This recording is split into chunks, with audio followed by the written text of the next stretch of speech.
Merci, Madame la députée. Et je le répète encore, je voudrais féliciter mon collègue d'en face des conservateurs d'avoir pris cette initiative de proposer cette motion qui offrirait plus d'informations aux personnes atteintes de sclérose en plaques. Et nous allons donc appuyer cette motion. Le dépôt de cette motion nous donne aussi l'opportunité de parler de cette maladie qui est la sclérose en plaques et de son impact sur la vie de milliers de personnes au Canada.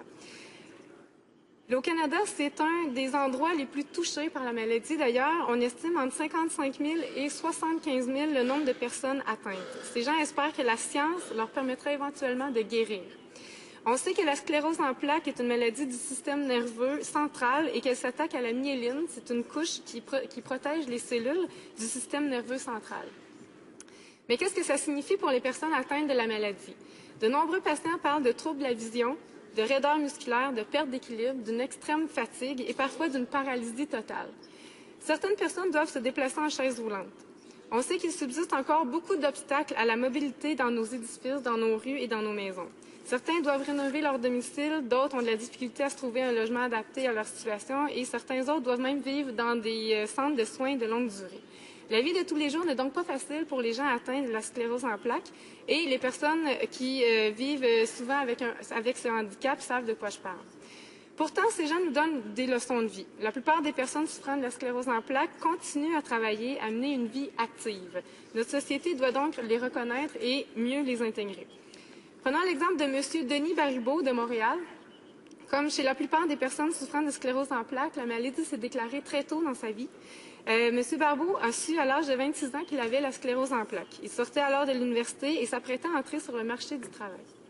Lorsque votre médecin vous dit que vous êtes atteint d'une maladie qui est incurable, qui est chronique pour le restant de vos jours, cette nouvelle est un choc pour vous et pour votre famille.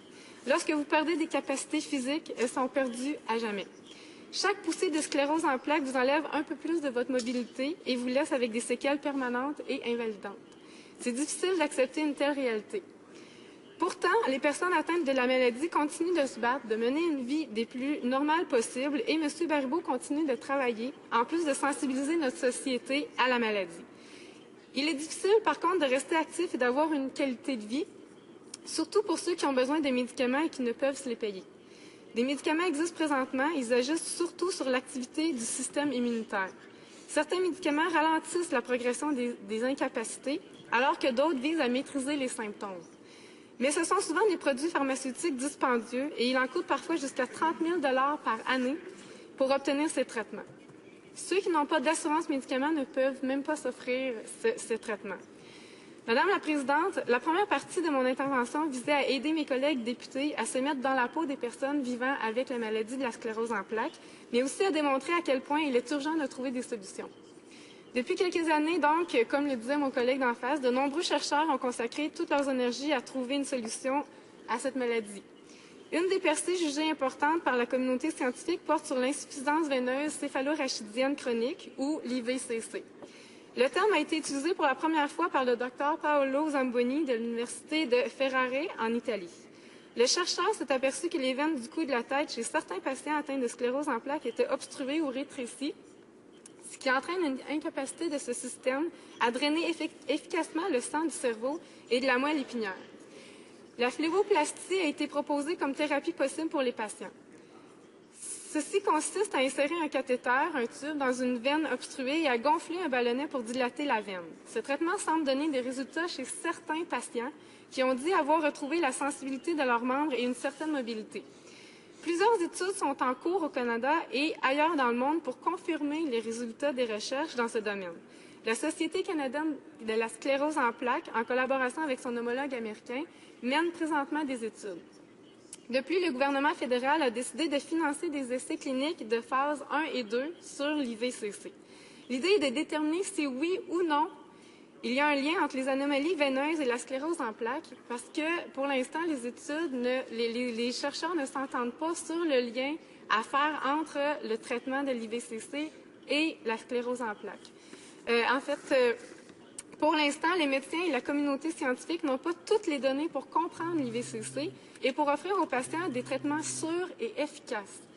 Ce manque de données fait en sorte que le traitement de l'insuffisance veineuse n'est pas disponible au Canada présentement. Certains patients se rendent parfois à l'étranger pour recevoir des traitements sans savoir si la méthode employée est fiable et sans risque. L'information disponible au Canada est modeste et parcellaire. Certaines études font un lien entre l'insuffisance veineuse et la sclérose en plaques, alors que d'autres infirment cette hypothèse. Donc, plusieurs informations sont manquantes et empêchent de prendre des décisions éclairées. De plus, on ne sait pas combien de patients ont subi des traitements novateurs ou comment ils ont réagi à ces traitements. Autre chose, les protocoles de recherche, les méthodes de diagnostic et les traitements varient d'un pays à l'autre. Cette absence de normes à l'échelle nationale et internationale est un obstacle majeur au traitement des personnes atteintes de sclérose en plaques. Pourtant, il est primordial pour les patients d'obtenir toute l'information nécessaire pour faire des choix éclairés. Après tout, ce sont les gens atteints de sclérose en plaques qui vivent tous les jours avec la maladie et ils doivent être bien informés. C'est pourquoi la motion de mon collègue d'en face est la bienvenue pour avoir plus d'informations. C'est très, très, très utile pour les patients.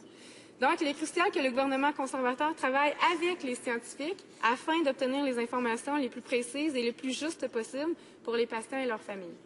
Notons que le projet d'une base de données est en cours par l'Agence de la santé publique du Canada. L'Agence est à élaborer un nouveau système de surveillance qui permettra de répertorier l'état des patients, ce qui se fait en matière de traitement et les résultats des études. Nous espérons que ce projet sera développé rapidement et selon les normes scientifiques afin de donner aux patients l'information dont ils ont besoin.